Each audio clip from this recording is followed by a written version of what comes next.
Congolaises et Congolais, chers compatriotes, notre pays, la République démocratique du Congo, traverse une crise politique sans précédent. Et j'insiste, la CENI, hier, a craché au visage des Congolais. L'accord de la Saint-Sylvestre, qui avait donné la légitimité au pouvoir de transition en place, n'a pas été respecté et ne sera pas respecté. Le pays vit une situation chaotique qui risque de déstabiliser toute la sous-région des Grands Lacs. Le Parti des travailleurs, le PDT en sigle, s'est réuni pour amorcer une réflexion sur la situation juridique du pays au soir du 31 décembre 2017.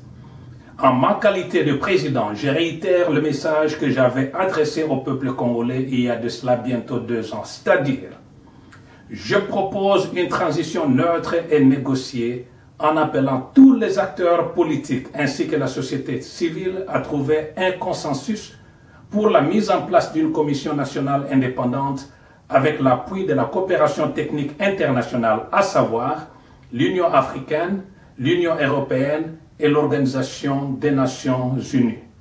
En outre, nous incluons dans ce processus une réflexion sur les grandes lignes politiques majeures en matière de réorganisation du pays.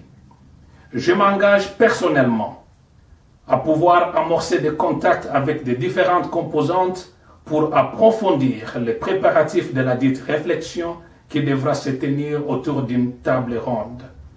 Celle-ci bénéficiera de l'appui technique de l'ONU et de l'Union européenne avec la participation de l'Union africaine, des acteurs politiques congolais et de la société civile congolaise.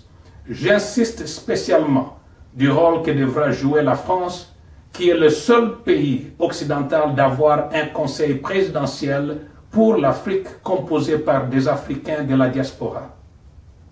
Nul ne devra se croire détenir seul toutes les réponses aux problèmes de la RDC, car nous connaissons tous en partie et nous prophétisons tous en partie. C'est de la confrontation des idées que va jaillir la lumière. Nous devons éviter de retomber dans les erreurs du passé. La RDC n'est pas la propriété privée de quelques individus ou d'une plateforme politique quelconque. Nous mettons de côté nos ambitions personnelles pour privilégier l'intérêt commun et majeur de la nation. Lèvons-nous et travaillons ensemble pour sauver le Congo et pour lui donner la dignité.